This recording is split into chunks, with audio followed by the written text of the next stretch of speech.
ክብር ለአምላካችን ለእግዚአብሔር ይሁን። እንግዲህ ዛሬ እንደተነበበው ዛሬ የምናየው ክፍል ትንቢተ ኢሳይያስ ከምዕራፍ 49 እስከ 51 ያለውን ክፍል ነው ከኔ ጋር የምንመለከተው።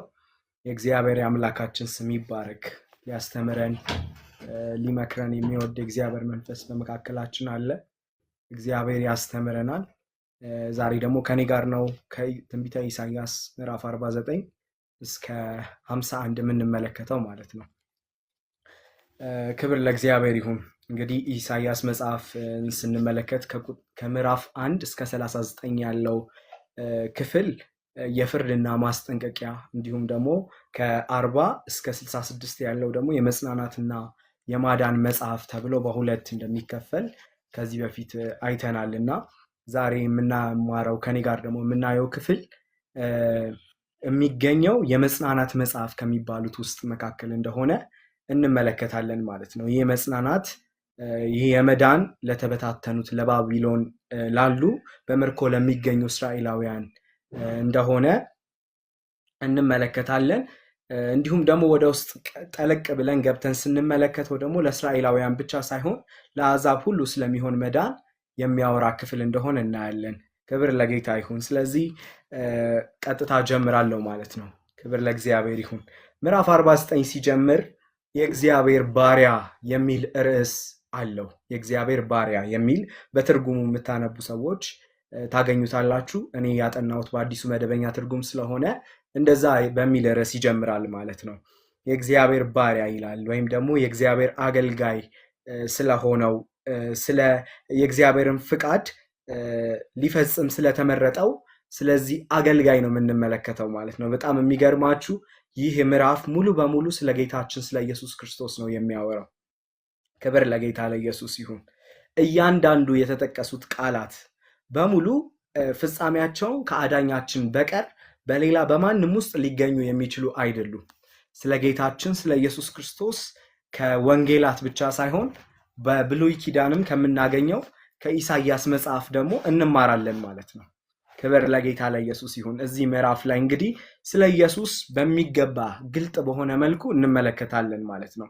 እንግዲህ ርዕሱን እንደምናየው የእግዚአብሔር አገልጋይ ስለሆነው የእግዚአብሔርን ፍቃድ ለመፈጸም ስለተመረጠው ስለዚህኛው ባሪያ ስለዚህኛው አገልጋይ ነው የምንመለከተው። ይህ አገልጋይ ራሱን በመግለጽ ይጀምራል። ቁጥር 1 ላይ ስንመለከት እንደዚህ ይላል፣ በእናቴ ማህፀን ሳለው እግዚአብሔር ጠራኝ፣ ከመወለዴ በፊት በስም ጠራኝ ይላል። ክብር ለኢየሱስ ይሁን። ይህ አገልጋይ ምን አይነት ነው ካልን፣ አንደኛ ከእናቱ ማህፀን ጀምሮ የተመረጠ እንደሆነ እንመለከታለን። ሁለተኛ ደግሞ ከመወለዱ በፊት በስም የተጠራ እንደሆነ እንመለከታለን። የእግዚአብሔር ቃል በሉቃስ ወንጌል ምዕራፍ 1 ቁጥር 26 ላይ ሄደን እናነባለን። ሉቃስ ወንጌል ምዕራፍ 1 ከቁጥር 26 ጀምሮ አነባዋለሁ። ይህም ማንበብ አስፈላጊ ስለሆነ ነው። እንደዚህ ይላል፣ በስድስተኛ ወር የእግዚአብሔር መልአክ ገብርኤል በገሊላ ወደምትገኝ ወደ ናዝሬት ከተማ ላከው። የተላከውም ከዳዊት ዘር ለሆነ ዮሴፍ ለሚባል ሰው ወደ ታጨች ወደ አንዲት ድንግል ነበር። የድንግሊቱም ስም ማርያም ነበር። መልአኩም እርሷ ወዳለችበት ገብቶ እጅግ የተወደድሽ ሆይ ሰላም ላንቺ ይሁን፣ ጌታ ከአንቺ ጋር ነው፣ አንቺ የተባረክሽ ነሽ አላት። ማርያምም በንግግሩ እጅግ በጣም ደንግጣ ይህ ምን አይነት ሰላምታ ይሆን እያለች ነገሩን ታሰላስል ጀመር። መልአኩም እንዲህ አላት፣ ማርያም ሆይ በእግዚአብሔር ዘንድ ሞገስ አግኝተሻልና አትፍሪ። እነሆ ትጸንሻለሽ፣ ወንድ ልጅም ትወልጃለሽ፣ ስሙንም ኢየሱስ ትይዋለሽ። እርሱም ታላቅ ይሆናል፣ የልዑል ልጅም ይባላል። ጌታ አምላክም የአባቱን የዳዊት ዙፋን ይሰጠዋል ብሎ ይናገራል ማለት ነው። ታዲያ ይህ አገልጋይ ጌታችን ኢየሱስ ክርስቶስ ነው። ይሄ ክፍል ሙሉ በሙሉ ስለ ጌታችን ስለ ኢየሱስ ክርስቶስ ነው የሚያወራው ያልንበት ምክንያት ከቁጥር 1 ጀምሮ በማስረጃ ቀዳሚ የሚሆን ማስረጃ ሐሳብን ከነዚህ ከቁጥር 1 2 ሐሳቦችን በመያዝ እንጀምራለን ማለት ነው። ይህ ጌታ ምን አይነት ነው? ይህ አገልጋይ ምን አይነት ነው ካልን ከእናቱ ማህፀን ጀምሮ የተመረጠ ነው። ሁለተኛ ደግሞ በስም የተጠራ እንደሆነ እንመለከታለን ማለት ነው። ይህን ስንል ኢየሱስ ከማርያም ማህፀን ነው የሚጀምረው ብለን ሊሚት እያደረግነው እንዳልሆነ ግልጽ ለማድረግ ወዳለሁ። ምክንያቱም ጌታችን ከማርያም ማህፀን የጀመረ አይደለም። እርሱ ሕያው የነበረ አምላክ ነው። እርሱ ቀዳሚ የነበረ አምላክ ነው። እሱ ፊተኛ የነበረ አምላክ ነው። ለዚህ ነው ለእግዚአብሔር ለፈለገው ዓላማ የተጠራ የተመረጠ እግዚአብሔር የለየው እግዚአብሔር ወልድ እንደነበረ የእግዚአብሔር ቃል ያስረዳናል። ነገር ግን ለምን እዚህ ጋር ከእናቴ ማህፀን ሳለው ጠራኝ የሚልበት ምክንያት ምንድነው ካልን እኛ በቀላሉ ልንረዳው በምንችልበት መንገድና ሰው መነሻው ሊሆን የሚችለው ከእናት ማህፀን እንደሆነ ሁሉ ሰዎች ሊረዱት በሚችልበት መንገድ ከዛ መነሻ ለመጀመር ስለሚረዳን ነው እዚህ ጋር የሚጀምረው ማለት ነው። ይህንን ግልጽ አድርገን እናልፋለን። ሌላው ሚክያስ ምዕራፍ 5 ቁጥር 2 ላይ ስለ መሲሐችን መጠራትና ተስፋ መመልከት እንችላለን ማለት ነው። ክብር ለጌታ ይሁን። ይህ አገልጋይ ምን አይነት ነው ካልን እግዚአብሔር ለልዩ ስራ ለልዩ ዓላማ የመረጠው አገልጋይ ነው። እግዚአብሔር ለልዩ ፐርፐስ የለየው አገልጋይ እንደሆነ ቀጥሎ ባሉት ቁጥሮች እንመለከታለን ማለት ነው። ቁጥር 2 ላይ እንደዚህ የሚል ቃል እናገኛለን። አፌ እንደተሳለ ሰይፍ አደረገው፣ በእጁ ጥላ ሰወረኝ ይላል። አፌን እንደተሳለ ሰይፍ አደረገው ይላል። ይህ ምንድነው ካልን ይህ አገልጋይ ምን አይነት ነው ስንል የሚናገረው ቃላት ኃይልና ስልጣን እንዳለው በውስጡ እንመለከታለን ማለት ነው። ሉቃስ ወንጌል ምዕራፍ 20 ቁጥር 26 ላይ ሄደን ስንመለከት በጣም የሚገርማችሁ ይህንንም ቃል ማንበብ ፈልጋለሁ። ሉቃስ ወንጌል ምዕራፍ 20 ላይ ጌታችን ኢየሱስ ክርስቶስ ፈሪሳውያን ሊፈትኑት በመጡ ጊዜ የተናገረው ነገር የቄሳርን ለቄሳር የእግዚአብሔርን ለእግዚአብሔር ያለበት ክፍል ነው። ሉቃስ ወንጌል ምዕራፍ 20 ቁጥር 26 ላይ እንደዚህ ይላል። በጌታ በኢየሱስ ስም አነበዋለሁ።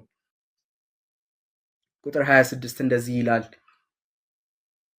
ስለዚህም በተናገረው ቃል በሕዝቡ ፊት ሊያጠምዱት አልቻሉም፣ በመልሱም ተገርመው ዝም አሉ ይላል። ቃላትን መጨመር አይችሉም።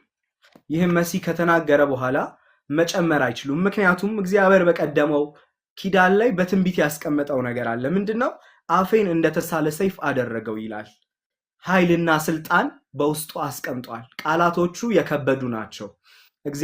የእግዚአብሔር እጅ አብሮት ስለነበረ ይህንን ያደርግ ነበረ። አንዳንዶች ስልጣናቸውን ለማሳየት መሳሪያ ሊያወጡ ይችላሉ፣ የተለያዩ አይነት ነገሮችን ሊያደርጉ ይችላሉ። ነገር ግን ይሄኛው አገልጋይ ምን አይነት ነው ካልን ቃልን ብቻ መናገር የሚጠበቅበት አገልጋይ እንደሆነ ከዚህ ክፍል እንማራለን ማለት ነው። ክብር ለኢየሱስ ይሁን። ይህ አገልጋይ መናገር ብቻ ነው የሚጠበቅበት። ለምን ካልን ሊያገለግለን ወርዶ እንጂ ሊያገለግለን ሰው ሆኖ እንጂ ባሪያ ሆኖ እንጂ እሱ ከእግዚአብሔር ዘንድ እኩል የነበረ እግዚአብሔር የነበረ ለሰዎች መዳን ለመሆን በእግዚአብሔር ዘንድ ደግሞ ለመታዘዝ ወደኛ የመጣ መሲህ ስለነበረ ኃይሉን ለኛ ሲል ተወ እንጂ እርሱ አምላክ ከኛ እንዳንዱ ስለሆነ ሰው ስለሆነ እንጂ እሱ ራሱ መጀመሪያ የሌለው ፊተኛ የሆነ ቢያስብ የሚሆንለት አምላክ ስለሆነ ማለት ነው። ለዚህ ነው እንደተሳለ ሰይፍ አደረገው ይላል። ክብር ለኢየሱስ ይሁን። ጌታችን ኃይል አንሶት አይደለም በመስቀል ላይ የታዘዘው፣ ጉልበት አጥቶ አይደለም። ዛሬ እያንዳንዱን ምዕራፍ ስንመለከት ስለዚህ መሲህ ነው የምናየው። ሌላ ወሬ የለውም ክፍሉ ራሱ ማለት ነው። ክብር ለኢየሱስ ይሁን። ኃይል አንሶት ጉልበቱ ተነጥቆ አይደለም፣ ዘሩን ለማየት ሲል ትሁት ሆኖ እንጂ በቃ እኛን ለማየት ሲል ትሁት ሆኖ እንጂ ይህንን እንመለከታለን ማለት ነው። ቁጥር 3 ላይ እግዚአብሔር መሲሁን አገልጋዩን እስራኤል ብለው ሲጠራው እንመለከታለን። ይሄ ክፍል ስለ ኢየሱስ ነው እያወራ ያለው ካልን ስለ ኢየሱስ እየተናገረ ነው ያለው ካልን እንዴት እዚህ ጋር እግዚአብሔር እስራኤል ይለዋል የሚል ጥያቄ ሊያስነሳ ይችላል። እኔም ሳነበው እንደዛ ተሰምቶኝ ስለነበር እሱን አጽድተን ደግሞ ማለፍ እናደርጋለን ማለት ነው ይሄንን። ምክንያቱም እግዚአብሔር እዚህ ጋር እርሱን እስራኤል አንተ ባሪያዬ ነህ፣ በአንተ ክብሬን እገልጣለሁ አለኝ ይላል። እዚህ ጋር መሲሁ የሚወጣው ከእስራኤል በመሆኑ የህዝቡ ወኪል አድርጎ እግዚአብሔር ሲያቀርበው እንመለከታለን። የህዝቡ ወኪል አድርጎ ሲያቀርበው እንመለከታለን። ጌታችን ኢየሱስ ክርስቶስ እስራኤልን ወክሎ ብቻ ሳይሆን በምድር ላይ የተመላለሰው ህዝቡን ሁሉ አሕዛብን ሁሉ ወክሎ ስለነበረ፣ ነገር ግን ሊመጣበት የተገባው ብለድ ላይን ስለነበረ በእስራኤል ስላለፈ እግዚአብሔር እንደ ሲምቦል እንደ ወኪል አድርጎ ሲናገረው እንመለከታለን። ሌላ ሁለተኛ እስራኤል ያለበት ምክንያት ደግሞ እስራኤል የሚለውን የቃሉን ዴፊኒሽን ትርጉሙን ሙሉ በሙሉ በቀጥተኛ ትርጓሜ ሊፈጽመው የሚችል እርሱ ስለነበረ ማለት ነው። እስራኤል የሚለው ቀጥተኛ ትርጓሜ ምንድነው? በእግዚአብሔር የሚመራ የሚል ትርጉም አለው ማለት ነው። ክብር ለኢየሱስ ይሁን። በእግዚአብሔር ፍቃድ ለመታዘዝ በእግዚአብሔር ተመርቶ ከሰማይ የወረደ የአባቱን ፍቃድ አገልግሎ ዝቅ ብሎ የኖረ ጌታችን ኢየሱስ ክርስቶስ ነው። ለዚህ ነው እስራኤል ተብሎ መጠራቱ ከኢየሱስ ጋር ቀጥተኛ ግንኙነት አለው የምንለው ማለት ነው። ክብር ለእግዚአብሔር ይሁን። የእግዚአብሔር ስም ይባረክ። ሌላው ምዕራፍ ቁጥር 5 እና 6 ላይ የምንመለከተው ይህ አገልጋይ ምን አይነት ነው ስንል ስራውን ጠንቅቆ የሚያውቅ ነው። ስራውን ጠንቅቆ የሚያውቅ ነው። የእግዚአብሔር ስም ይባረክ። እኔ በጣም እየገረመኝ ነበር ይህን ክፍል ሳነበው። እንደዚህ ይላል ቁጥር 5 ላይ በእግዚአብሔር ዓይን ፊት ከብር ያለው አምላኬ ጉልበት ሆኖኛል፣ ባሪያው እንደሆን ከማኅፀን የሰራኝ ያዕቆብን ወደ እርሱ እንድመልስ እስራኤልን ወደ እርሱ እንድሰበስብ ያደረገኝ እግዚአብሔር አሁን እንዲህ ይላል፣ እርሱም ባሪያዬ መሆንህን ያዕቆብን ነገዶች እንደገና መመለስህን የጠበቅኳቸውን እስራኤል መመለስህን ማምጣት ለአንተ ቀላል ነገር ነው። ድነትን እስከ ምድር ዳርቻ እንድታመጣ ለአሕዛብ ብርሃን አድርጌሃለሁ ይላል። ክብር ለኢየሱስ ይሁን። ምን አይነት ሚሽን አለው ካልን ይህኛው አገልጋይ አንደኛ እስራኤልን ወደ እርሱ መሰብሰብ፣ ሁለተኛ ደግሞ ለአሕዛብ ብርሃን ለመሆን ግልጽ የሆነ ሚሽንን ግልጽ የሆነ ተልኮን ከእግዚአብሔር ዘንድ ተቀብሎ የመጣ አገልጋይ እንደሆነ በዚህ ክፍል ላይ እንረዳለን ማለት ነው። እንደዚህ አይነት አገልጋይ የምናውቀው ጌታችን ኢየሱስ ክርስቶስ ብቻ ነው። አይገርማችሁም? እስራኤልን የሚመልስ ወዴት? ወደ እግዚአብሔር የሚመልስ በእግዚአብሔር እቅድ ውስጥ እስራኤል ዘላቂ የሆነ ስፍራ እንዳላት እንመለከታለን በመጽሐፍ ቅዱሳችን ውስጥ። ይህም እቅድ ደግሞ ሮሜ ምዕራፍ 11 ቁጥር 26 ላይ እናገኘዋለን። ሁሉን ወደ ማዳን እንዲያመጣ እስራኤል ሁሉ ወደ መዳን እንዲመጣ እንደሆነ እንመለከታለን። ሌላው ደግሞ ዋነኛው እኛን ደግሞ የሚጠቀልለን ክብር ለኢየሱስ ይሁን፣ ይህ አገልጋይ ለአሕዛብ ወገን ላልሆኑ ድህነቴን የሚያመጣ ነው ይለዋል። ድህነቴን የሚያመጣ ቃሉን አትኩረን ስንመለከተው ድህነትን የሚያመጣ አይደለም የሚለው፣ ድህነቴን የሚያመጣ የእግዚአብሔር የሆነውን ድህነት ሊያመጣ የተገባው። ይህ ድህነት ደግሞ እስከ ድረስ ነው ካለን እስከ ምድር ዳርቻ ድረስ የሚደርስ የሆነ እንደሆነ እንመለከታለን ማለት ነው። ድህነት ብቻ አይደለም የሚያመጣው። ክብር ለኢየሱስ ይሁን። ይህ አገልጋይ ምን አይነት ነው? ራሱ ድህነት የሆነ እንደሆነ እንመለከታለን። ድህነት የሆነ አገልጋይ፣ ድህነት የሆነ ባሪያ፣ ድህነት የሆነ መሲህ ከዚህ ክፍል ውስጥ ይህንን እንመለከታለን። ቁጥር 7 ላይ ይህ አገልጋይ የተናቀ በሕዝቡም የተጠላ እንደሆነ እንመለከታለን። አይገርማችሁ? እንደዚህ ይላል፣ ለተናቀው በሕዝብ ለተጠላው የገዢዎች አገልጋይ እንዲህ ይላል፣ ነገስታት አይተው ይነሳሉ፣ ልዑላንም አይተው ይሰግዳሉ፣ ምክንያቱም የመረጠ የእስራኤል ቅዱስ እግዚአብሔር ታማኝ ነው ይላል።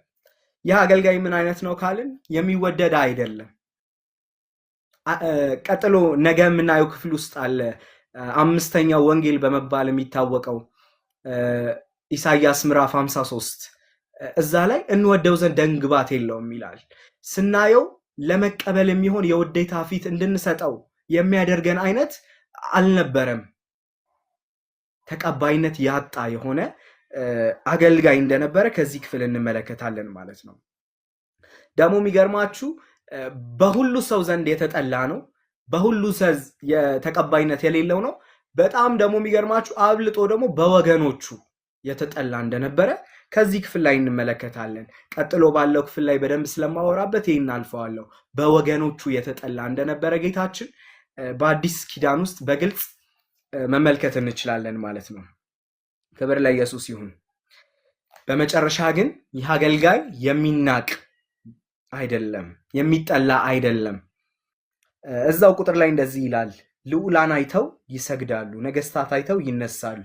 ምክንያቱም ምንድነው ካልን የመረጠ እግዚአብሔር ቅዱስ ነው ይለዋል ማለት ነው።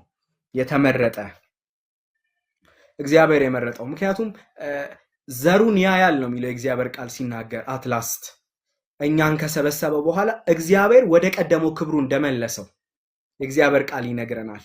ክብር ለኢየሱስ ይሁን። ጌታችን እንደዚህ አይነት እንደሆነ እንመለከታለን። ከቁጥር 8 እስከ 12 ላይ እግዚአብሔር ለመሲሁ ሲናገር እንመለከታለን፣ በትንቢት ማለት ነው። እንደዚህ ይላል፣ እግዚአብሔር እንዲህ ይላል፣ በወደደ ጊዜ እመልስልሃለሁ፣ በድነት ቀን እረዳሃለሁ ይለዋል። በወደድኩ ጊዜ እመልስልሃለሁ። እዚህ ጋር የምናየው እግዚአብሔር የመሲሁን ምድራዊ አገልግሎት ሁሉ እገዛውን፣ ጥበቃውን ሁሉ ሲያሳየው እንደሚቆይ ቃል ሲገባለት፣ ፕሮሚስ ሲገባለት እንመለከታለን። ይሄ ደግሞ የተገለጠው በተለየ ሁኔታ የተገለጠው ጌታችን ኢየሱስ በመስቀል ላይ በወጣበት ጊዜ ተገልጧል ማለት ነው። እግዚአብሔር ኢየሱስን በትንሣኤ ኃይል ከሙታን ሲያስነሳው ይህ ትንቢት ተፈጽሟል ማለት ነው። ክብር ለኢየሱስ ይሁን። ኢየሱስን እግዚአብሔር ከሙታን አስነሳው። በምድራዊ አገልግሎት ሁሉ ሲያግዘው እንደቆየ እንመለከታለን ማለት ነው። በጣም እየገረመኝ የነበረ ደግሞ አንድ ቃል አለ እዚህ ቁጥር ላይ፣ ምድሪቱን እንደገና እንድትሰራት ይላል። አይገርማችሁም? ለካ ኢየሱስ ያንን ሁሉ በመስቀል ላይ ሲሸከም፣ ኢየሱስ በመስቀል ላይ ያንን ሁሉ በደል ደዌ ይዞ ወደ እግዚአብሔር ፊት ሲቀርብ ለካ ዝም ብሎ አልነበረም፣ አዲስ ፍጥረትን ሲፈጥር ነበር። ምን ይላል? ምድሪቱን እንደገና እንድትሰራት፣ ምድሪቱን እንደ አዲስ እንድታበጃት ነው ይለዋል። ክብር ለጌታ ለኢየሱስ ይሁን። ለካ እግዚአብሔር በመስቀል ላይ ልጁ ኢየሱስን ሲያደቀው አዲስ ኪዳንን ኢየሱስ እየዘራ ነበር የነበረው ማለት ነው። አዲሱን ኪዳን እየዘራ ነበር የነበረው። ምን ለመሆን ካልን ህዝብ ለማጨድ፣ ኔሽን ለማጨድ፣ ከነገድ ከቋንቋ ከህዝብ ሁሉ የተዋጁትን ወደ እግዚአብሔር መንግስት ለማድረስ በመስቀል ላይ ሆኖ ይህንን አዲስ ኪዳን የሆነውን ምድሪቱን እንደገና ሲሰራ እንመለከተዋለን ማለት ነው። ክብር ለኢየሱስ ይሁን። እንደዚህ አይነት መሲህ፣ እንደዚህ አይነት አዳኝ እግዚአብሔር አስቀድሞ ዲዛይን ያደረገው ስለሆነ በእያንዳንዱ ቦታ ላይ ይህንን ለመግለጽ ሲሞክርና ሲናገር እንመለከተዋለን። እዛው ቁጥር ላይ ለህዝቡ ቃል ኪዳን እንድትሆን ይለዋል። ለህዝቡ ምን እንድትሆን? ቃል ኪዳን እንድትሆን ይለዋል። ክብር ለኢየሱስ ይሁን። እናንተ ይሄ ጌታችን ኢየሱስ አዲስ ኪዳንን ብቻ ያመጣ አይደለም፣ ራሱ አዲስ ኪዳን እንደሆነ፣ ራሱ ኪዳን እንደሆነ እንመለከታለን። ኪዳን እንድትሆን ይለዋል። እዚህ ጋር ለህዝቡ ኪዳን የሚያመጣ ብቻ ሳይሆን ራሱ ኪዳን የሆነ መሲህ፣ ራሱ ኪዳን የሆነ አገልጋይ እንደነበረ በዚህ ክፍል እንመለከታለን ማለት ነው። ትዝ የሚላችሁ ከሆነ ጌታችን ኢየሱስ ክርስቶስ ታልፎ በሚሰጥበት በዚያ ምሽት ላይ ፋሲካን ከደቀ መዛሙርቱ ጋር እያደረገ ብድግ አለና ጌታችን ያ ህብስቱን አንስቶ እንካችሁ አላቸው። ክብር ለኢየሱስ ይሁን። ይህ ስለ እናንተ የሚቆረሰው የአዲስ ኪዳን ምን ነው? ስጋዬ ነው አላቸው። ስለ እናንተ የሚቆረሰው የአዲስ ኪዳን ስጋዬ ነው። ይሄ ደግሞ ማረጋገጫችን ይሆናል ማለት ነው። ኢየሱስ በመስቀል ላይ ሆኖ ምን ሲያደርግ ነበረ? ለአዲስ ኪዳን የሚሆነውን ኪዳን ራሱን በእግዚአብሔርና በሰው መካከለኛ ሆኖ በአንድ ማዕድ እግዚአብሔር ሊያስቀምጠን ሲፈልግ እግዚአብሔር የሰጠን አዲሱ ኪዳን ጌታችን ኢየሱስ ክርስቶስ ይባላል ማለት ነው። አምደው እንዲድኑበት። ክብር ለኢየሱስ ይሁን። ቀጥሎ ባለው ቁጥር ላይ እንመለከታለን። ይህ አገልጋይ የሰራውን ስራ ምን ይላል መሰላችሁ? ይህ አገልጋይ የተማረኩትን ኑ ውጡ፣ በጨለማ ያሉትን ነፃ ሁኑ ይላቸዋል። ክብር ለኢየሱስ ይሁን። የተማረኩትን ኑ ውጡ፣ በጨለማ ያሉትን ነፃ ሁኑ ይላቸዋል። የጌታችን የኢየሱስ ክርስቶስ የመሲሐችን አገልግሎት ሰዎችን ከባርነትና ከኃጢአት ነፃ የሚያደርግ አገልግሎት እንደነበረ እንመለከታለን። ነፃ ያደረገን ከኃጢአት ባርነት። ክብር ለጌታ ለኢየሱስ ይሁን። እነዚህን ጥቅሶች መመልከት እንችላለን። ከሰዓታችን አንጻር እያንዳንዱን መመልከት አንችልም። ማርቆስ 5 ከ1 እስከ 15፣ ሉቃስ 13 16፣ ኤፌሶን 4 8፣ ዮሐንስ 8 33፣ ገላትያ 3 22 እነዚህ መመልከት እንችላለን። መሲሐችን ኢየሱስ አገልግሎቱን ሰዎችን ከባርነት ከኃጢአት እስራት ለማውጣት ይልቁንም በመስቀል ላይ ባደረገው ደግሞ ከመጀመሪያ ጀምሮ ከዘፍጥረት ጀምሮ የነበረውን ኃጢአት በመስቀል ላይ ጠርቆ ለሰዎች ሁሉ የሚሆን ነፃነትን ሲያወጅ እንመለከታለን። ስለዚህ ምን ይላል? ኑ ውጡ። ምን አይነቶቹን? የተማረኩትን። ክብር ለኢየሱስ ይሁን። በጨለማ ያሉትን፣ በግዞት ያሉትን ነፃ ሁኑ። የነፃነት አዋጅ፣ የነፃነት ብስራት ሲያበስር እንመለከተዋለን። ክብር ለኢየሱስ ይሁን። ቁጥር 13 ላይ ደግሞ እንመለከታለን። እንደዚህ ይላል፣ ለዚህ መሲህ ይሄ መሲህ ስለሚሰራው ነገር ስለሚያደርገው ነገር ፍጥረት ሁሉ እንዲያመሰግን እግዚአብሔር በትንቢት ሲጋብዝ እንመለከታለን። እዚህ ጋር ሰማያት፣ ምድር፣ ተራሮች ምን በሉ? እልል በሉ፣ ደስ ይበላችሁ፣ በደስታ ዘምሩ እያለ ይናገራል። ጥቅሶቹ 49 ምዕራፍ 49 ቁጥር አሁን ያለውት ምዕራፍ 49 ቁጥር 13 ላይ ነው። እነዚህ ጥቅሶች በሚገባ የጌታችን አገልግሎት የነጻነት ብስራት እንደሆኑ የሚያሳዩን ጥቅሶች ናቸው። ጌታችን የነጻነት አገልጋይ እንደሆነ፣ የምስራች አብሳሪ እንደሆነ፣ ክብር ለኢየሱስ ይሁን። ለማዳን የመጣ ሰዎችን ሁሉ ለማዳን የመጣ አገልጋይ እንደሆነ፣ ይህን ለታሰሩት መፈታትን ለማወጅ የመጣ አገልጋይ እንደሆነ እነዚህ ጥቅሶች ውስጥ እናገኛለን ማለት ነው። እና እግዚአብሔር እዚህ ጋር ቁጥር 13 ላይ ሰማያትን ይጋብዛል። አይገርማችሁ? ምድርን ይጋብዛል። ምን በሉ? እልል በሉ፣ ደስ ይበላችሁ፣ በደስታ ዘምሩ። ተራሮች ይጋብዛል። ፍጥረት ዓለምን ይሄ መሲህ ላደረገው ስራ አምልኮና ምስጋናን እንዲያመጡ፣ ክብርን እንዲያመጡ ሲጋብዛቸው እንመለከታለን። ነገር ግን እዚህ ግብዣ ውስጥ ያልተገኘ አንድ አካል እንደነበረ ቁጥር 14 ላይ እንመለከታለን። ጽዮን ግን እግዚአብሔር ተወኝ ረስቶኛል አለች ይላል። በጣም የሚገርማችሁ ከዚህ ከቁጥር 14 ጀምሮ እስከ ምዕራፍ 50 መጨረሻ ድረስ ለዚህ ጥያቄ እግዚአብሔር መልስን ሲሰጥ ነው የምንመለከተው። እግዚአብሔር አሁን ጽዮን ለጠየቀችው ጥያቄ ምላሽን እየሰጠ ሲሄድ ነው የምናየው። ይቅርታ፣ ምላሽን ሲሰጥ ነው የምናየው። ጽዮን እግዚአብሔር ትቶኛል ረስቶኛል አለች፣ ጌታም ረስቶኛል አለች ይላል። የሚገርማችሁ ይህን ድምፅ እግዚአብሔር ነው የሚያወራው። እግዚአብሔር ሰምቶት ነው የሚናገረው። ጽዮን ረስቶኛል አለች ብሎ እግዚአብሔር ለጽዮን ነው መልሶ የሚናገራት። አይገርማችሁ? ጽዮን እግዚአብሔርን ረስተኸኛል ብላው ሳይሆን እግዚአብሔር ራሱ ጽዮን ረስታኛለች ብሎ ተረሳው ብላለች ብሎ ለመመለስ በውስጡ አላለው ለእግዚአብሔር ላላቀረበችው ጩኸት ለመመለስ እግዚአብሔር ወደ ጽዮን ትንቢትን ሲናገር እንመለከታለን።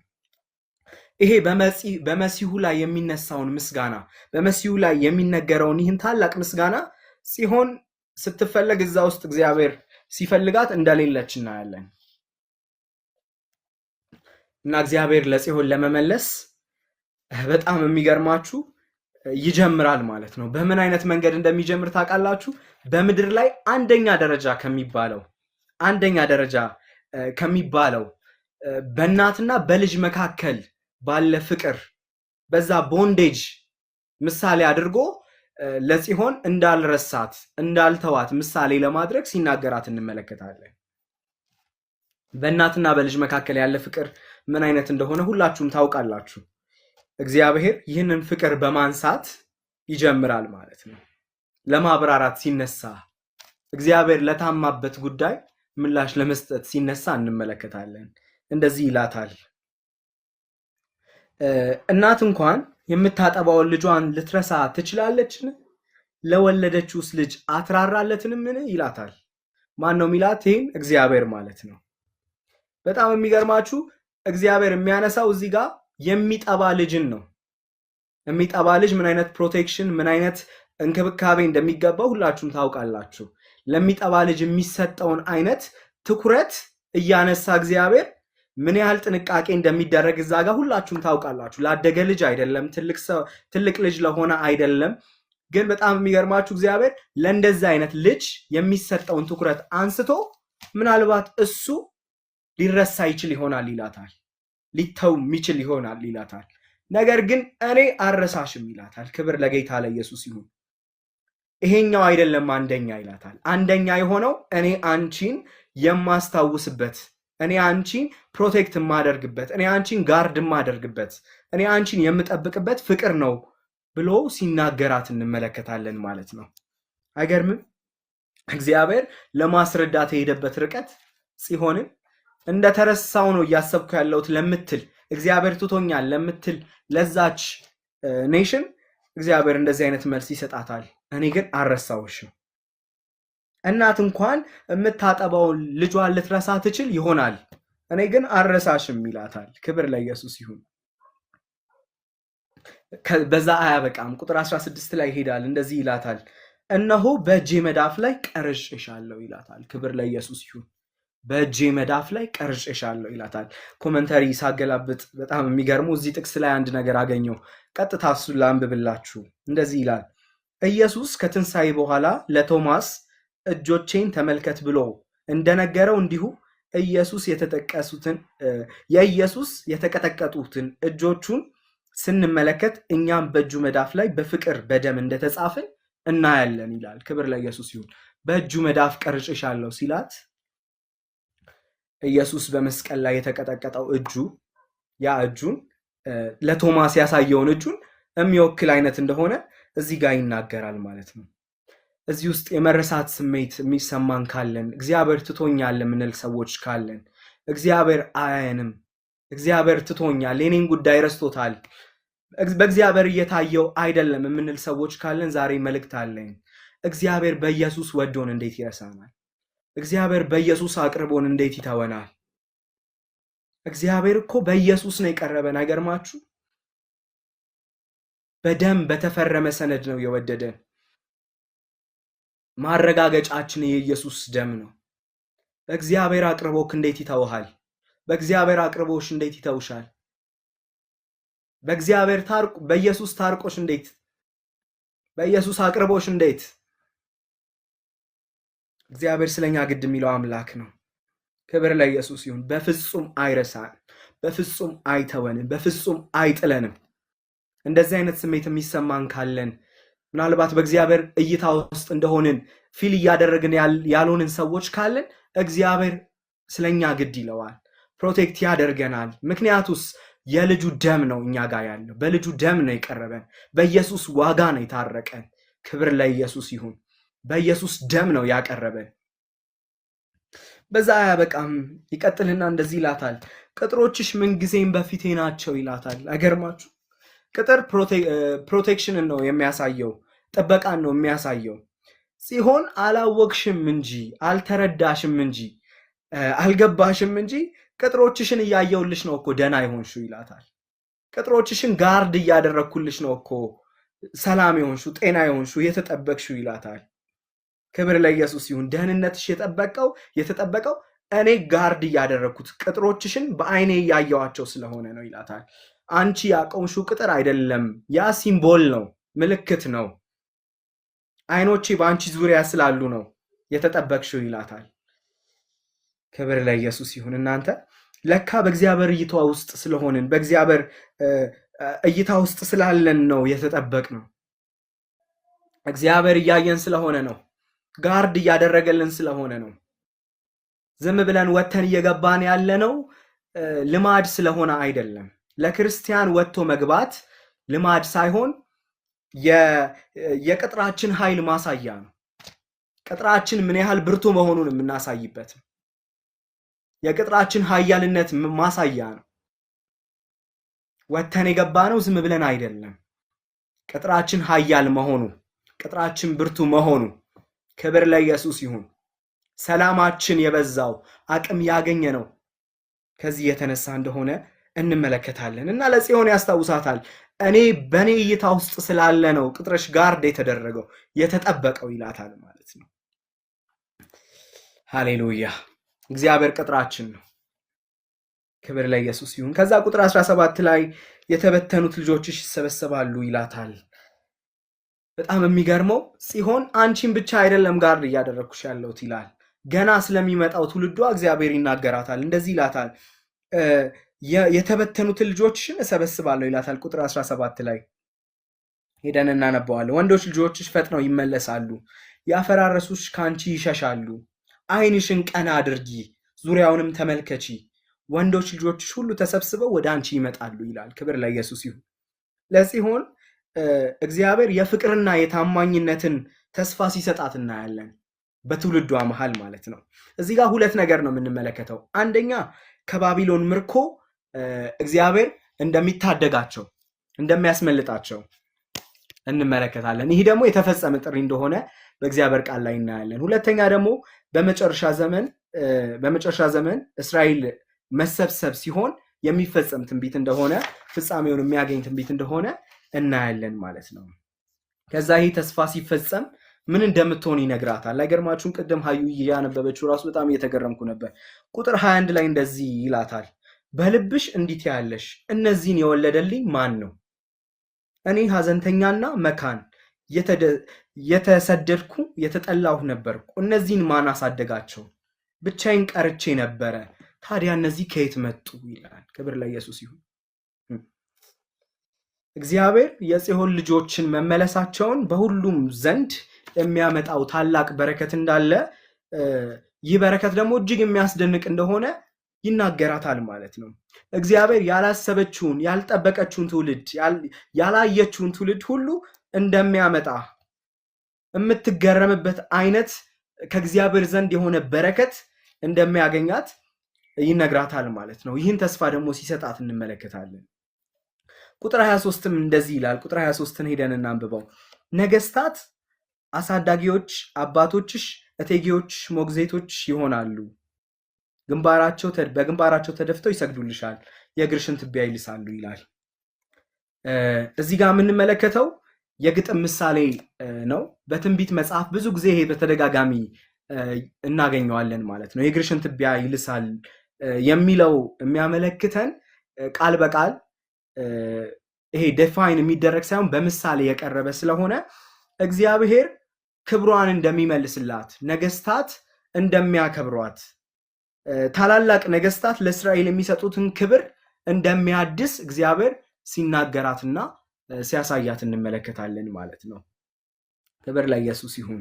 እግዚአብሔር ክብሯን እንደሚመልስ ተስፋ ይሰጣታል። ቁጥር 24ም ደግሞ ስንመለከት እንደዚህ ይላል፣ ከተዋጊ ብዛት ማን ያስጥለናል? ከጨቃኝስ ምርኮ ማን ሊያድነን ይችላል ይላል። ክብር ለኢየሱስ ይሁን። በትርጉም መጽሐፍ ነው እያነበብኩት ያለሁት። እግዚአብሔር ኃይሉንና ፍቅሩን በጽዮን በመግለጥ እግዚአብሔር ፍቅሩንና ኃይሉን በመግለጥ ለጽዮን ተስፋ ሲሰጣት እንመለከታለን። ያ ተስፋ ደግሞ ምን አይነት ነው ካልን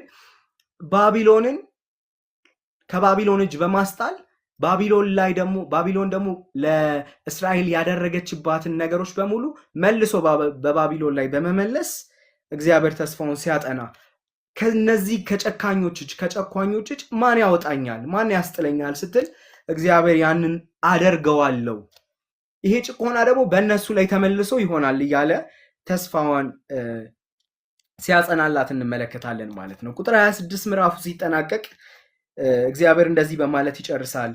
ቁጥር 26 አስጨናቂዎችሽ የራሳቸውን ስጋ እንዲበሉ አደርጋለሁ፣ በወይን ጠጅ እንደሚሰክሩ ሁሉ በገዛ ደማቸው ይሰክራሉ። ከዚያም የሰው ዘር ሁሉ እኔ እግዚአብሔር አዳኝሽ ታዳጊሽ ያዕቆብ ኃያል እንደሆንኩ ያውቃሉ ይላል። እግዚአብሔር ለጽዮን ይህን ሁሉ ነገር ለምንድን ነው የሚያደርገው? ለምንድን ነው ጽዮንን እግዚአብሔር እንደዚህ ፕሮቴክት የሚያደርጋት? ለጽዮን እንደዚህ ተስፋ የሚገባላት ለምንድን ነው ካልን እግዚአብሔር እኔ አዳኝሽ እንደሆንኩ እንዲታወቅ፣ ታዳጊሽ ያዕቆብ እስራኤል እንደሆነ እንዲታወቅ ነው ይላታል ማለት ነው። እግዚአብሔር የሚያደርገውን ሁሉ የሚያደርገው እርሱ እውነተኛ አምላክ እንደሆነ እንዲታወቅ ነው ማለት ነው። በእኛም ህይወት በዘመናችን እግዚአብሔር የሚሰራው ስራ ሁሉ እግዚአብሔር እሱ አምላክ እንደሆነ እንዲታወቅ ነው ማለት ነው። ክብር ለኢየሱስ ይሁን። ወደ ምዕራፍ 50 አልፋለሁ። በጣም የተያያዘ ሐሳብ ስለሆነ ፍሎውን በጠበቀ መልኩ እንቀጥላለን ማለት ነው። ምዕራፍ 50 የእስራኤልን ኃጢአትና የእግዚአብሔር ባሪያን ታዛዥነት የሚል ርዕስ ይሰጠዋል። ክብር ለኢየሱስ ይሁን። በጣም ይገርመኛል። ቀን ሳነበው ነበር። እግዚአብሔር እንዲህ ይላል፣ እናታችሁን የፈታሁበትን የፍቺ ወረቀት የታለ? ወይስ እናንተን የሸጥኳችሁ ለየትኛው አበዳሬ ነው ብሎ እግዚአብሔር እዚህ ጋር በእነዚህ ሁለት ጥያቄዎችን በመጠቀም እስራኤል በምርኮ ላይ ስለነበረው ቅሬታ በቃ እግዚአብሔር ትቶናል የሚለውን አስተሳሰብ እግዚአብሔር ለመምታት ሲፈልግ እነዚህን ሁለት ጥያቄዎች በማንሳት እስራኤላውያንን ሲሞግታቸው እንመለከታለን። ያላቸውን አስተሳሰብ ለመቀየር ሲወድ እንደዚህ ሲናገራቸው እንመለከታለን። እናታችሁን የፈታሁበት የፍቺ ወረቀት የታለ ይላቸዋል። እናንተን የሸጥኳችሁ ለየትኛው አበዳሪ ነው? አስቡት እንግዲህ እግዚአብሔር አበዳሪ ሲኖረው ማለት ነው፣ እግዚአብሔር ብድር ሲበደር። ነገር ግን እግዚአብሔር በሚገባቸው ቋንቋ ወረድ ብሎ ሲናገራቸው እንመለከታለን። እነዚህ ምሳሌዎች በዛ ዘመን የነበሩ ህጋዊ ወይም ማህበራዊ ልምምዶች እንደነበሩ እንመለከታለን። ታሪካዊ ዳራውን ስንመለከት እግዚአብሔር እነዚህን እያነሳ ነው በሚገባቸው ቋንቋ በሰውኛ ቋንቋ ሊያስረዳቸው በእነሱ መካከል በነበረ ልማድ ሊያወራቸው ሲሞክር እንመለከታለን። በዛን ጊዜ ባል ሚስቱን ሲፈታ የሚሰጣት የፍቺ ወረቀት አለ። ያ ፍቺ ወረቀት ደግሞ ምንድነው? ሴቲቱ ነፃ እንደሆነችና ከቤቱ እንደተለየች የሚያረጋግጥ ህጋዊ ማስረጃ እንደነበረ እንመለከታለን። እና እግዚአብሔር ያንን ነው የፍቺ ወረቀት አሳዩኝ። እግዚአብሔር ትቶኛል ብለሻል አይደል ጽዮን? እግዚአብሔር ረስቶኛል ብለሻል አይደል ጽዮን? አሳይኝ አንቺን የተውኩበትን ማስረጃ ሾሚ ይላታል። ያንን ማስረጃ ማየት ፈልጋለሁ ይላል። አሳዩኝ እያለ የሚሟገታቸው እግዚአብሔር ያንን ነው። ምክንያቱም ማሳየት እንደማይችሉ ያውቃል። ምክንያቱም እግዚአብሔር እስራኤልን አልፈታም፣ ጽዮንን አልፈታትም። ሌላው ደግሞ በዛ ጊዜ ሰዎች በዕዳ ምክንያት ምናልባት በብድር ሊሆን ይችላል፣ በተለያየ ምክንያት በዕዳ ምክንያት ዕዳ ሲኖርባቸው ራሳቸውን ስሌቭ አድርገው ይሸጡ ነበረ። ባሪያ አድርገው ለአበዳሪዎቻቸው ይሸጡ ነበረ እና እግዚአብሔር እሱን በማንሳት ይጠይቃቸዋል። እኔ አልሸጥኳችሁም ይላችኋል። አይገርምም? ሾሚ የተሸጣችሁበትን ማስረጃ፣ ሾሚ የተፋታችሁ አሳዩኝ፣ እስቲ የፈታሁትን ማስረጃ አሳዩኝ ይላቸዋል። ከዛ ግን መልሱን ለነሱ አይተውም እግዚአብሔር። አይገርምም? መልሱን ለነሱ ትቶ አይደለም የሚያልፈው፣ እዚሁ መልሶ ያልፋል። ምን ይላቸዋል? ራሱ ይናገራል። እንደዚህ ይላል፣ እንዲህ የሆናችሁት ቁጥር 1 ላይ ስለ ኃጢአታችሁ ተሽጣችኋል፣ ስለ መተላለፋችሁ እናታችሁ ተፈታለች ይላቸዋል።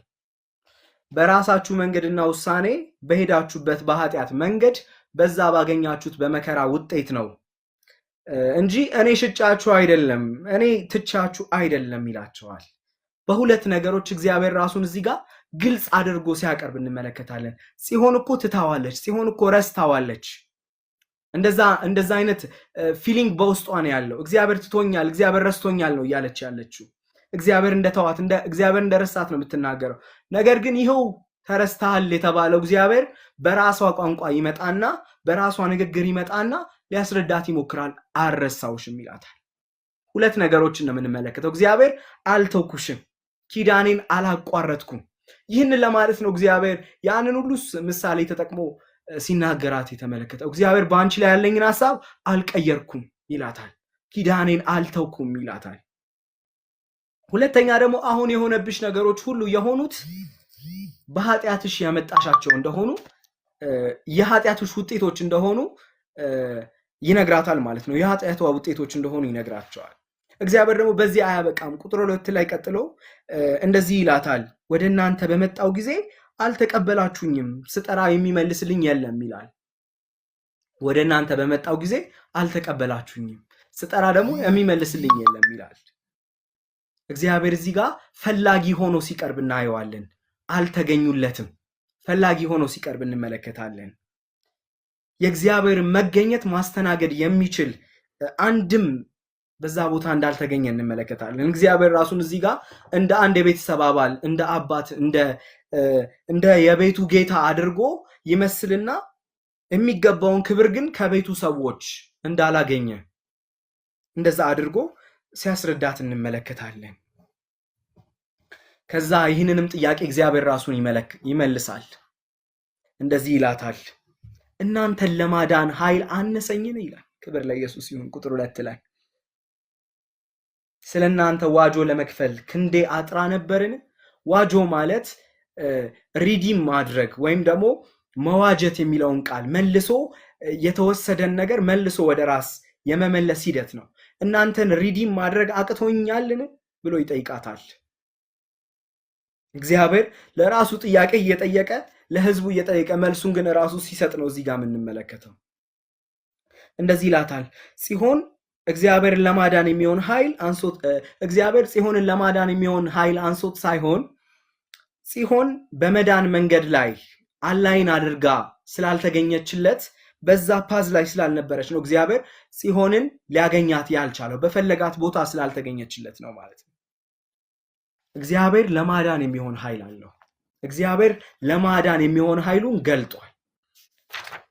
ይህን ነው ከዚህ ውስጥ የምንመለከተው። ከዛ እግዚአብሔር ማድረግ የፈለገውን ማድረግ እንደሚችል ይናገራል። ቁጥር 3 ላይ ያንን ነው የሚናገረው። እናንተን ለማዳን ኃይል አነሰኝን? እነሆ በተግዛዜ አደርቃለሁ ይላል። ባህሩን አደርቃለሁ፣ ወንዞችን በምድረ በዳ አደርጋለሁ ይላል። እግዚአብሔር ኃይሉን ሲናገር እንመለከታለን።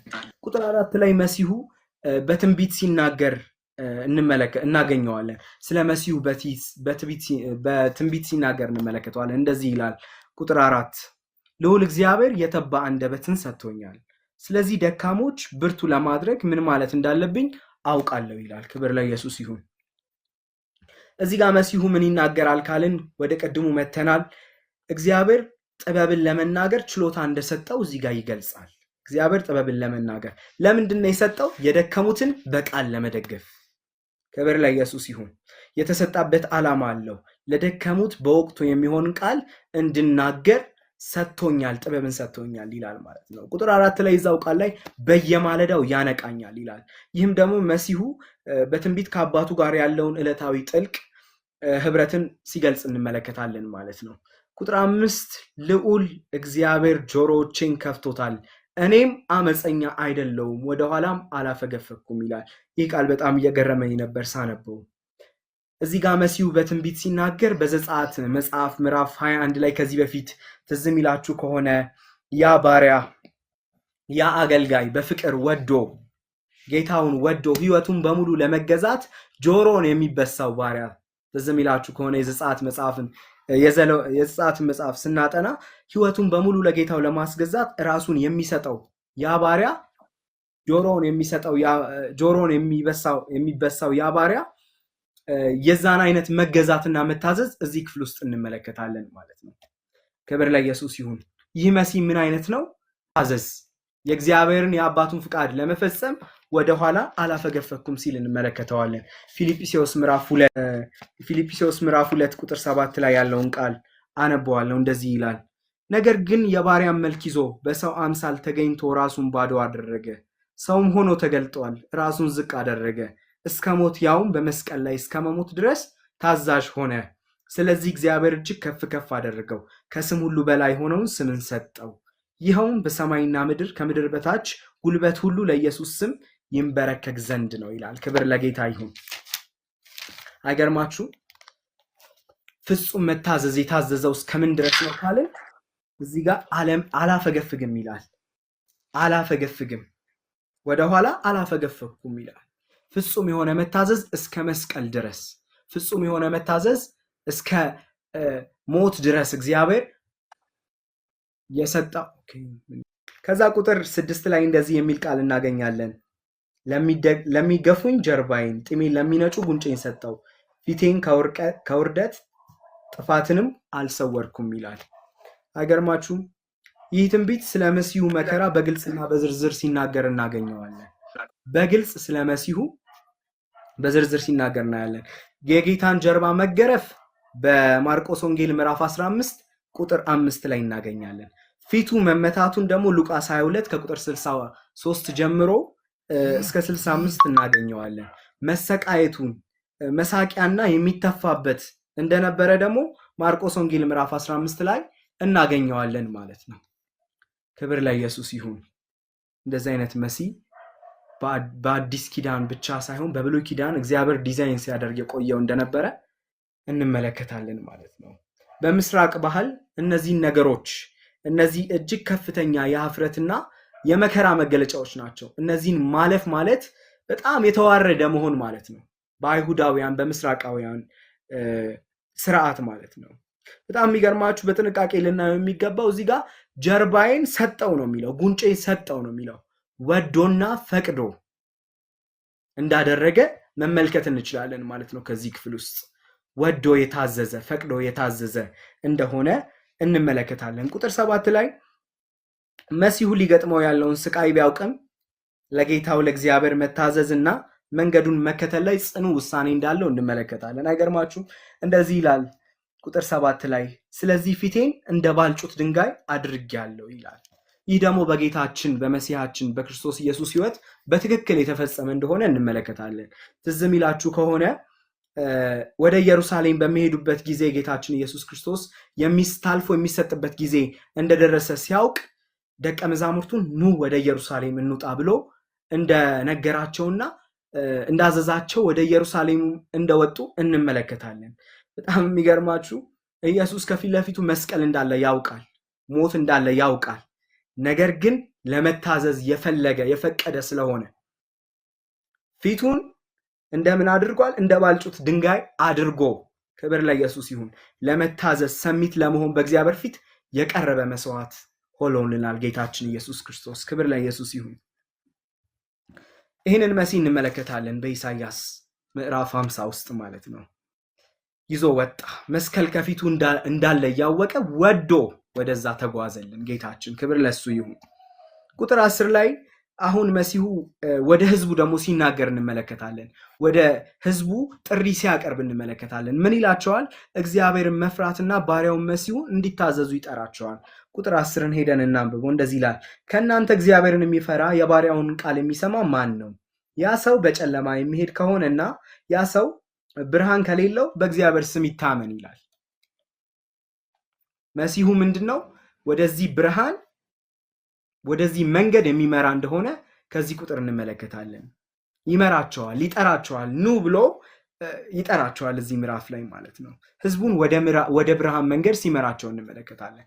ይህን ያልኩበት ምክንያት አለኝ። ቁጥር 11 ላይ ስንሄድ ደግሞ አሁን ግን ይላል እናንተ እሳት አንድዳችሁ የራሳችሁን የሚንቦገቦግ ችቦ የያዛችሁ ሁሉ በሉ በእሳታችሁ ብርሃን ሂዱ፣ በአንቦጋቦጋችሁት የችቦ ብርሃን ተመለሱ ይላቸዋል። ከዛ እንግዲህ በእጄ የምትቀበሉት ይህ ነው፣ በስቃይ ትጋደማላችሁ ይላቸዋል። አይገርማችሁም?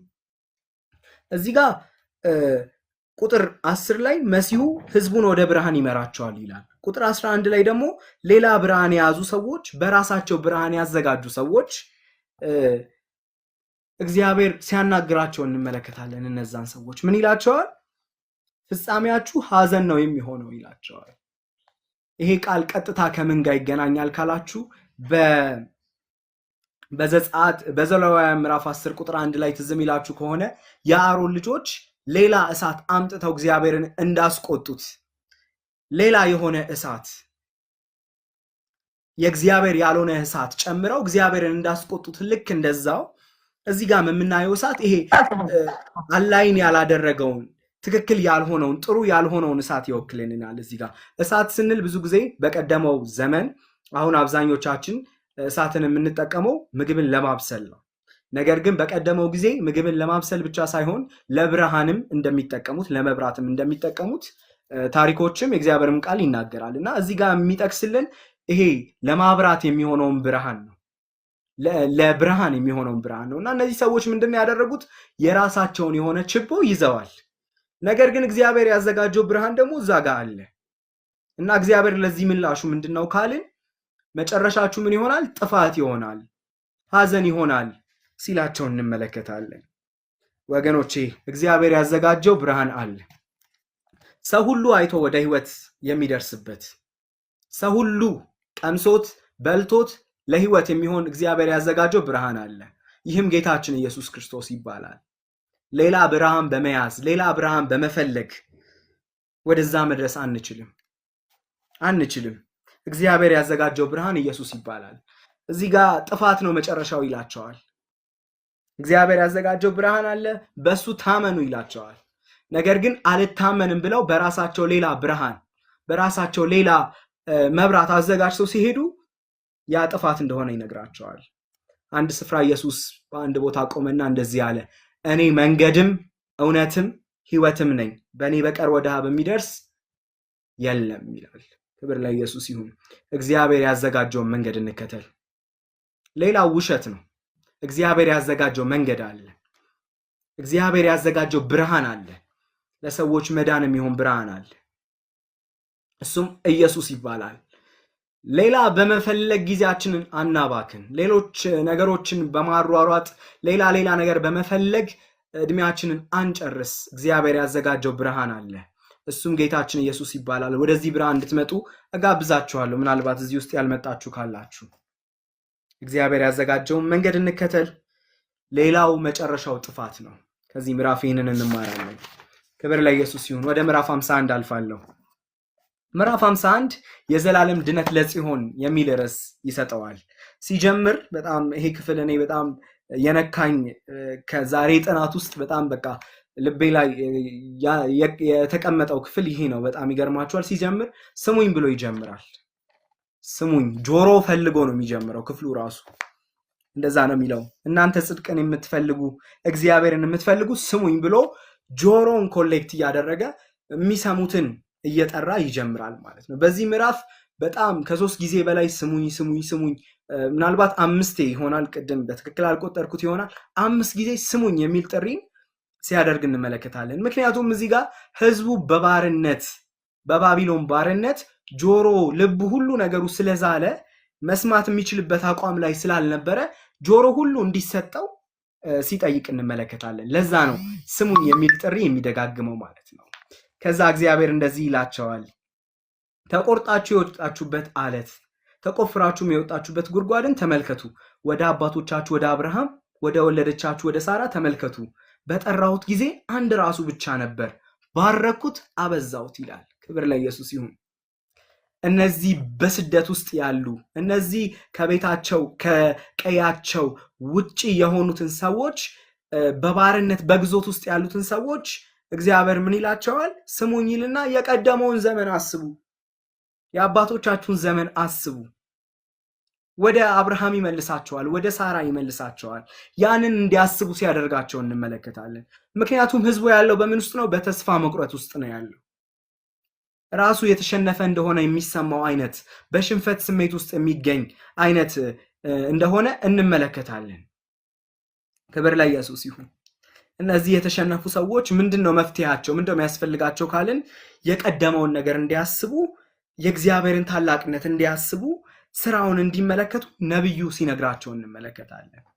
ዛሬ ተስፋ ላጣንበት ነገር፣ ግራ ለገባን ነገር፣ አቅም ላጣንበት ጉዳይ፣ ግራ ለሆነብን መልስ ላላገኘንበት ነገር መፍትሄው የቀደመውን የእግዚአብሔር ማዳን ማሰብ ነው። የቀደመውን የእግዚአብሔር እጅ ማሰብ ነው። የቀደመውን የእግዚአብሔር ትግድግና ማሰብ ነው። አይገርማችሁም? በባርነት ውስጥ ላሉ ሰዎች ነው ይሄ መልእክት የሚመጣው። በግዞት ውስጥ ላሉ ሰዎች ነው ይሄ መልእክት የሚመጣው። የቀደመውን የአባቶቻችሁን ዘመን አስቡ ይላቸዋል። ክብር ለኢየሱስ ይሁን። የቀደመውን ዘመን ማሰብ ለነገሮቻችን ጥሩ እይታ እንዲኖረን ያደርጋል። ይሄ ሁኔታው ከሚሰብከን ያ ነገሩ ከሚሰብከን በላይ ለነገሩ የተለየ እይታ እንዲኖረን ያደርገናል። ለዛ ነው ውጡ የሚላቸው።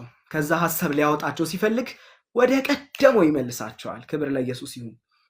ተስፋ ማጣትና የእምነት መጉደል ለሰይጣን ትልቅ ኦፖርቹኒቲ ይፈጥርለታል። አቅም እንዲያገኝ ያደርገዋል በክርስቲያን ህይወት ውስጥ ማለት ነው። ለዛ ነው ወደ አብርሃምና ሳራን ያነሳና ምን ይላቸዋል? እግዚአብሔር ብቻውን ነበር የጠራው፣ አብርሃምን ብቻውን ነበር የጠራው። ነገር ግን ምን አደረገው? ህዝብ አደረገው። አይገርማችሁም? እግዚአብሔር አብርሃምን ካበዛው ታዲያ እናንተን እንዴት ወደ ቀደመው መመለስ አልችልም ይላቸዋል። ለአብርሃም የታመንኩት እግዚአብሔር እኮ ዛሬ ምን ነኝ ይላቸዋል። አይገርምም? ማዳን እንዴት አይቻለኝም ብሎ እምነታቸውን ከጣሉበት ቦታ እንዲያነሱ ሲናገራቸው እንመለከታለን። እንዴት ካልን የቀደመውን ኪዳን የቀደመውን ስርዓት በማሰብ ማለት ነው። እምነታችን እናንሳ። እምነታችን የሚነሳው እንዴት ነው ካልን የቀደመውን የእግዚአብሔር ማዳን በማሰብ። ክብር ለኢየሱስ ይሁን። እግዚአብሔር የሚታመን ነው። እግዚአብሔር የሚታመን ነው። ቁጥር 3 ላይ የሚታየው ፍርስራሽ እንደሆነ ይናገራል። ፍርስራሽ ነው፣ ግን እግዚአብሔር ምን ይላል? ጽዮንን በእርግጥ ያጽናናታል ይላል። ጽዮንን በእርግጥ ይመልሳታል። እንዴት ካልን እርሱ ያውቃል። አብርሃምን አውጥቶታላ፣ አብርሃምን አብዝቶታላ። እርሱ ያውቃል። የሚታየው ምንድነው? ምድረ በዳ ነች፣ ኤደን ያደርጋታል። እዛው ቁጥር ላይ እንደዛ ነው የሚለው። በረሃ ነው፣ እንደ ተክል እንደ እግዚአብሔር ተክል እንደ እግዚአብሔር እርሻ ያደርጋታል ይላል። አሁን የሚሰማው በጽዮን ውስጥ ሐዘን ነው፣ እንጉርጉሮ ነው። ምንድነው የሚሰማው? ተድላና ደስታ፣ የምስጋና ዝማሬ ማውጣት ይችላል ይላቸዋል። ክብር ለኢየሱስ ይሁን። እግዚአብሔር ተስፋን ማደስ ይችላል። እንዴት ካልን የቀደመውን ዘመን በማሰብ እግዚአብሔር በሕይወታችሁ ትናንት ያደረገውን በማሰብ የሚያዝላችሁ ጉዳይ በየዕለቱ ሊነግራችሁ የሚችለው ሜሴጅ ሊኖር እንደሚችል አውቃለሁ። ነገር ግን የቀደመውን የእግዚአብሔር ማዳን በማሰብ ለነገ ተስፋን ማግኘት እንችላለን። ክብር ለኢየሱስ ይሁን። ክብር ለኢየሱስ ይሁን። ቁጥር 4 ላይ እንደዚህ ይላል፣ ወገኔ ሆይ አድምጠኝ፣ ሕዝቤ ሆይ ስማኝ፣ አሁንም ስማኝ የሚል ድምፅ አለ። ሕጌ ከእኔ ይወጣል፣ ፍርዴንም ለሕዝቦች ብርሃን ይሆናል። ጽድቄም በፍጥነት እየቀረበ ማዳኔም እየደረሰ ነው። ክንዴም ለመንግስታት ፍትህ ያመጣል። ደሴቶች ወደ እኔ ይመለከታሉ፣ ክንዴም በተስፋ ይጠብቃሉ ይላል። ፍርዴ ለሕዝቦች ምን ይላል? ብርሃን ይሆናል ይላቸዋል። ክብር ለኢየሱስ ይሁን። እዚህ ጋር ጌታ በመጨረሻ እስራኤልን ይሰበስባል፣ ይባርካል፣ ያድናል። ነገር ግን እስራኤልን ብቻ አይደለም፣ ሌላ ምን ይላል? ሕዝብ የሚለው አለ፣ ኔሽን የሚለው አለ።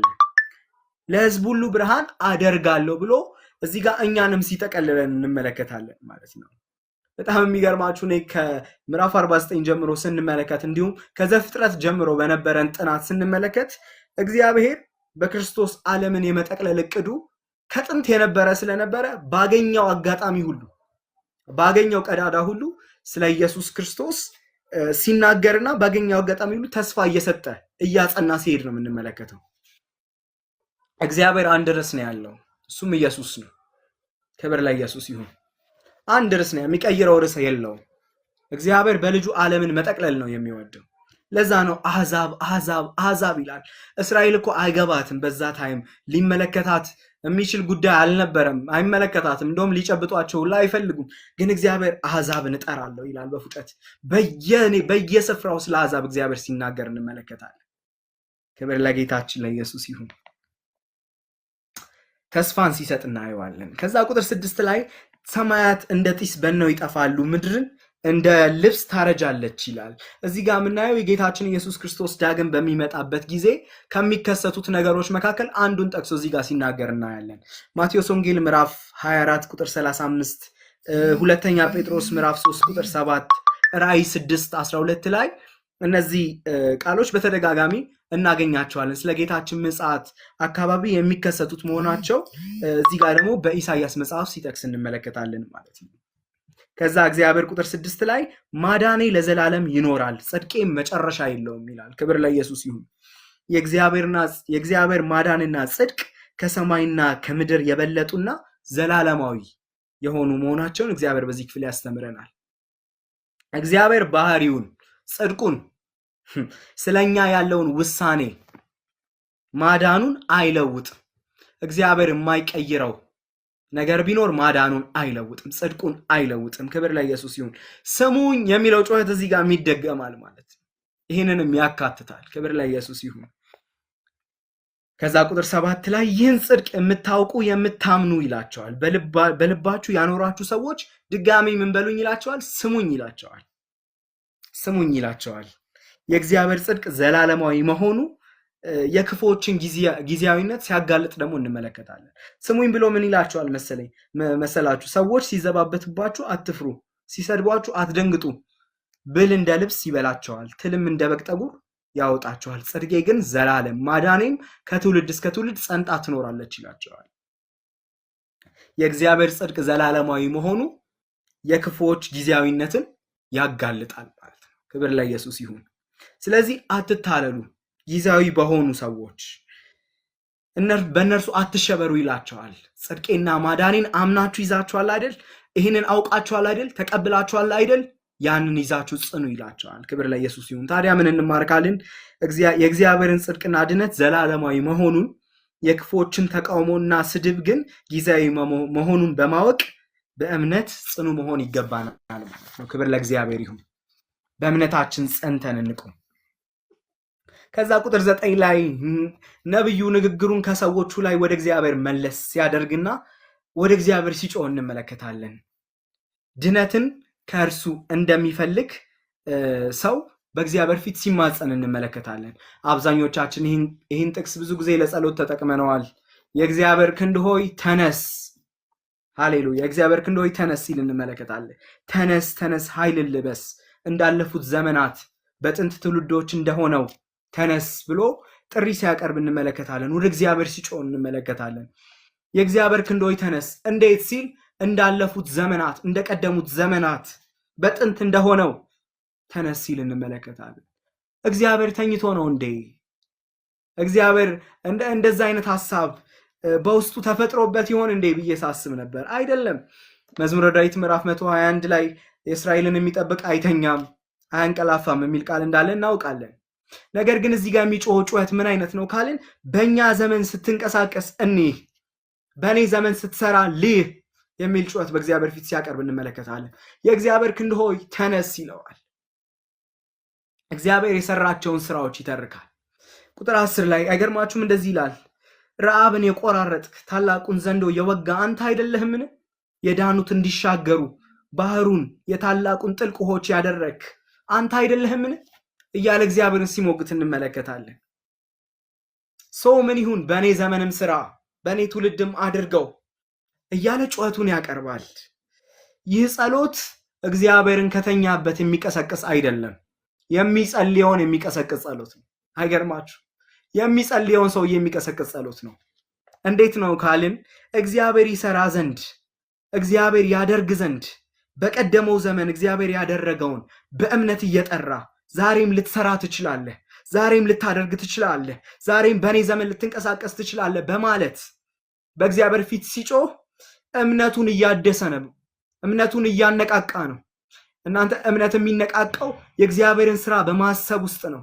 የእግዚአብሔር ክንድ እንዲንቀሳቀስ የሚያደርገው የእግዚአብሔር እጅ እንዲነሳ የሚያደርገው በእምነት በእግዚአብሔር ስራ ላይ በመታመን በቀደመው ዘመን እግዚአብሔር ያደረገውን በማሰብ እግዚአብሔር ይህን አድርገሃል በእኔ ዘመን ስራ ስንል ለካ በውስጣችን እግዚአብሔር እንዲሰራ የሚያደርገውን ኃይል እየቀሰቀስን ያለ ነው። የእግዚአብሔር ክንድ እንዲነሳ የሚያደርገውን ኃይል እየቀሰቀስን ያለ ነው። የእግዚአብሔር ክንዶች ተነስ፣ በእኔ ዘመንም ስራ፣ በእኔ ዘመንም በእኔ ትውልድም አድርግ፣ የሚታይ እጅህን ግለጠው ስንል በቀደመው ዘመን እግዚአብሔር ያደረገውን እያነሳን ስናነሳ የእግዚአብሔርን ክንድ የሚያንቀሳቅስ የእግዚአብሔርን እጅ የሚያንቀሳቅስ ኃይል በውስጣችን እምነታችንን እያነቃቃን እንመጣለን። ክብር ለኢየሱስ ይሁን። ይሄ ሰውዬ እየጸለየ ያለው ጸሎት፣ ይህ ነብይ እየጸለየ ያለ ጸሎት እግዚአብሔርን ከእንቅልፉ የሚያነቃ ሳይሆን ሰውየውን ከእንቅልፉ የሚያነቃ ጸሎት፣ ከተኛበት የሚቀሰቅስ ነው። አንዳንድ ጸሎቶች የእግዚአብሔርን እጅ የሚቀሰቅሱት የሚሆኑት በእግዚአብሔር በመታመን በቀደመው ስራ ላይ የእግዚአብሔርን ስራ የእግዚአብሔርን እጅ በመናገር በቀደመው የእግዚአብሔር ክንድ ላይ በመርመርኮስ እግዚአብሔር እንዲሰራ በመጋበዝ የሚጸለዩ ጸሎቶች ናቸው። ክብር ለኢየሱስ ይሁን። አይገርማችሁ? እምነቱን እያደሰ ይጸልያል። ይሄ እግዚአብሔር ክንድ ምንድነው ካልን የእግዚአብሔር የማዳን ኃይልና ችሎታ ነው። እሱን እንዲሰራ እግዚአብሔርን ሲጠይቀው እንመለከታለን። ከዛ ቁጥር 11 ላይ ነብዩ ሲመልስ እናየዋለን። ቁጥር 11 ላይ የሚገርማችሁ ከዚህ ከጸሎቱ በኋላ ወደ እግዚአብሔር ከተናገረ በኋላ ሌላ መገለጥ ሌላ ሬቬሌሽን ተቀብለው ደግሞ ወደ ሰዎቹ ሲመለስ እናየዋለን ማለት ነው። እንደዚህ ይላል ቁጥር 11 ላይ እግዚአብሔር የተቤዣቸውን ይመልሳል፣ በዝማሬ ወደ ጽዮን ይገባሉ፣ የዘላለማዊ ደስታ አክሊል ይቀዳጃሉ፣ ተድላና ደስታ ያገኛሉ፣ ሐዘንና ለቅሶ ከነሱ ይሸሻል። ይሄ ነብይ ኦልሬዲ ከእግዚአብሔር ትንቢትን ተቀብሎ ከጸሎቱ ተነስቶ ደግሞ ሲናገር እንመለከታለን ማለት ነው። አይገርምም? እዚህ ጋር እግዚአብሔር የእስራኤልን መጽናናት ከጸሎቶቿ ካሳረፈ በኋላ ህዝቡን ወደ እርሱ እንደሚመልስ ቅድም ተናግሬዋለሁ። ይህንንም በቅርብ ጊዜ ከባቢሎን እንደሚመልሳቸው፣ ሁለተኛ ደግሞ እግዚአብሔር በመጨረሻ ዘመን በትልቁ ፍጻሜ በማዳን ሙሉ አይሁድን ሙሉ በሙሉ እንደሚጠቀልል የሚሰጥ ተስፋ እንደሆነ እንመለከታለን ማለት ነው። እግዚአብሔር ጽዮንን እንደሚያጽናና እስከ ቁጥር 16 ድረስ ሲናገር እንመለከተዋለን። ክብር ለኢየሱስ ይሁን። ከዛ ቁጥር 17 ላይ ደግሞ ሌላ ቶፒክ ይጀምራል። በጣም አጭር ነው ከዚህ በኋላ የምናየው ማለት ነው። የእግዚአብሔር የቁጣ ጽዋ የሚል ሐሳብ እንመለከታለን። የእግዚአብሔር የቁጣ ጽዋ እንግዲህ ቅድም ጽዮን እግዚአብሔር ትቶኛል ረስቶኛል ካለችበት ጊዜ ጀምሮ እግዚአብሔር ለጽዮን እየመለሰላት ይመጣና እዚህ ጋር ሲደርስ ደግሞ ጽዮን ከእግዚአብሔር ዘንድ የተቀበለችውን ቁጣ እግዚአብሔር አክኖሌጅ ሲያደርገው እውቅና ሲሰጠው እንመለከታለን። እንደዚህ ይላታል፣ ኢየሩሳሌም ሆይ ተነሺ ይላታል። ኢየሩሳሌም ሆይ ተነሺ። እንደተኛ ሰው ይቀሰቅሳታል፣ ያናግራታል። ይህንን የምልበት ምክንያት አለኝ። ምክንያቱም ከቁጣው የተነሳ የቁጣ ጽዋ ከመጠጣቷ የተነሳ እንደሰከረ ሰው እስክትሆን ድረስ ስለሆነች እግዚአብሔር ተነሺ ብሎ ሲቀሰቅሳት እንመለከታለን። የቁጣን ጽዋ የጠጣሽ እስከ መጨረሻው የጨለሽ ተነሺ ይላታል። ክብር ለኢየሱስ ይሁን። በጣም የሚገርማችሁ ዝቃጩ እንኳን ሳይቀር ሰዎችን የሚያንገዳግድ ዋንጫ የጨለጥሽ ይላታል። ኢየሩሳሌም ሆይ ተነሺ ተነሺ ተነሺ። ይህ ድምፅ ይደጋግመዋል ማለት ነው። እግዚአብሔር ለኃጢአት ያለው ምላሽ ዛሬም ድረስ ያው ነው። እሱም ሞትና ቁጣ ነው። እግዚአብሔር ለኃጢአት ምላሽ ያለው ያ ነው እና የእግዚአብሔር እስራኤላውያን ላደረጉት ኃጢአት ላደረጉት በደል የተሰጣቸው ምላሽ ምንድነው ካልን የእግዚአብሔር ቁጣ እንደነበረ እንመለከታለን። ይህን ደግሞ በባቢሎን በነበረችበት ዘመን ጭልጥ አድርጋ እንደጠጣችው በዚህ ክፍል ላይ እንመለከታለን ማለት ነው። የእግዚአብሔር በፍርድ ስር ያሉትን ሰዎች የቁጣውን ጽዋ ሞልቶ እንደሚሰጣቸው ኢየሩሳሌም ማሳያ እንደሆነች እንመለከታለን። እንደዚህ ይላታል፣ ጽዋውን በመጠጣት ብቻ ሳይሆን ጭላጩን ሳይቀር ጠጣሽ ይላታል። እስከ መጨረሻው ድረስ ጥፋት፣ ሰይፍ፣ ረሃብ በላይሽ አለፈ ይላታል። ስንመለከት ይህ ለእርሷ የእግዚአብሔር ቁጣ ማሳያ እንደነበር እንመለከታለን። እንደውም ቁጥር 21 ላይ እንደዚህ ይላታል፣ ከመከራው ብዛት የተነሳ ያለ ወይን ጠጅ የሰከርሽ ይላታል። የእግዚአብሔር ቁጣ በሷ ላይ ከመሆኗ የተነሳ የሰከረች እስክትሆን ድረስ ያለ መጠጥ እየተንገዳገደች ማለት ነው። ምክንያቱም የእግዚአብሔርን ቁጣ ጠጥታለች፣ በጣም ተሰቃይታለች፣ በጣም ሰፈር አድርጋለች በኃጢአት ምክንያት። ይህን ክፍል ስመለከት አንድ ነገር እንድናይ አሰብኩኝ። በዚህም መጠቅለል ይገባናል ማለት ነው። ክብር ለኢየሱስ ይሁን። ይህንን ጽዋ ጠጣች፣ እስከ መጨረሻው ጠጣች። ኢየሱስ በጌቴሰማኒ በአትክልት ስፍራ ሲጸልይ ሉቃስ ወንጌል ምዕራፍ 22:42 ላይ ያለ ቃል ነው ይሄ። እንደዚህ አለ፣ አባት ሆይ ፍቃድ ከሆነ ይህች ጽዋ ከኔ ትለፍ፣ ነገር ግን ፍቃድ ይሁን እንጂ የኔ አይሁን አለ ይላል። ክብር ለኢየሱስ ይሁን። ኢየሩሳሌም እዚህ ጋር የጠጣችው ጽዋ ምን ያህል አስከፊ እንደሆነ መመልከት እንችላለን። ይህ አስከፊ የሆነ ጽዋ ስለ በደሏና ስለ ኃጢአቷ ብቻ የወሰደችው ጽዋ ነው። ነገር ግን ጌታችን ኢየሱስ ክርስቶስ እዚህ በጌቴሰማኒ አትክልት ስፍራ ውስጥ በጭንቀት ወደ አባቱ ሲጸልይ የነበረው ከአዳም ጀምሮ ከዘፍጥረት ምዕራፍ 3 ጀምሮ እስካሁን ያለውን ብቻ ሳይሆን ወደፊትም ስለሚሆነው ኃጢአት፣ በደል፣ መተላለፍ ሁሉ በእግዚአብሔር ዘንድ ይህንን ጽዋ የኃጢአት ጽዋ ሊጨልጥ ሊወስድ በነበረበት ሰዓት የጸለየው ጸሎት ነው። ይህን ጽዋ ጌታችን ኢየሱስ ወደፊትም ወደ ኋላም ያለውን ጽዋ ክብር ለኢየሱስ ይሁን በእርሱ ላይ አኖረና እኔና እናንተን አይቶ እኛን አይቶ ወሰደው፣ ጠጣው። ይህን ጽዋ ወሰደ። ስለኛ በደል፣ ስለኛ ኃጢአት በእግዚአብሔር ዘንድ እንድንታይ፣ እግዚአብሔር እኛን እንዲቀበለን፣ እግዚአብሔር እኛን እንዲያየን፣ ከእግዚአብሔር ጋር እንድንገናኝ የአባቱን ትእዛዝ ለመፈጸም ወዶ ይህንን የጭንቅ ጽዋ እስከ ጭላጩ እስከ መጨረሻው ድረስ ጠጣ። ክብር ሁሉ ለጌታችን ለኢየሱስ ይሁን። ክብር ሁሉ ለአዳኛችን ለጌታ ለኢየሱስ ይሁን። ይህን ጽዋ ጠጣ። እግዚአብሔር አብን አየህ ነው። ፍቅር ገባን፣ ፍቅር አገኘን፣ ህይወት በዛልን። ጌታችን ኢየሱስን አገኘ ነው፣ ህይወት ሆነልን፣ በዛልን። እንድንድንበት ዘንድ ከሰማይ ወረደልን። አይገርማችሁም? እስራኤላውያን ይህን ጽዋ እንድትጠጣ ሆናለች በዘመኑ። ነገር ግን እኔና እናንተ ስለ ኃጢአታችን ቀዳሚ ሆኖ ይጠጣልን ስላለ በማመን ብቻ በሚገኝ ህይወት፣ እርሱን በመቀበል ብቻ በሚገኝ መዳን ከእግዚአብሔር ቁጣ ማምለጥ ሆነልን። ከእግዚአብሔር ቁጣ ማምለጥ ሆነልን። ክብር ለኢየሱስ ይሁን። ተገብቶን ሳይሆን እንዲሁ ስለወደደ ይህንን አደረገ። ክብር ለኢየሱስ ይሁን። ከዛ ቁጥር 22 ላይ ህዝቡን የሚታደግ አምላክሽ ልዑል እግዚአብሔር እንዲህ ይላል፣ እነሆ ከእጅሽ ያንገዳገደሽን ጽዋ ወስጃለሁ፣ ያንን ጽዋ የቁጣዬን ዋንጫ ዳግም አትጠጪውም ብሎ ድጋሜ እግዚአብሔር ደግሞ ኪዳኗን ሲያድስላት እንመለከታለን።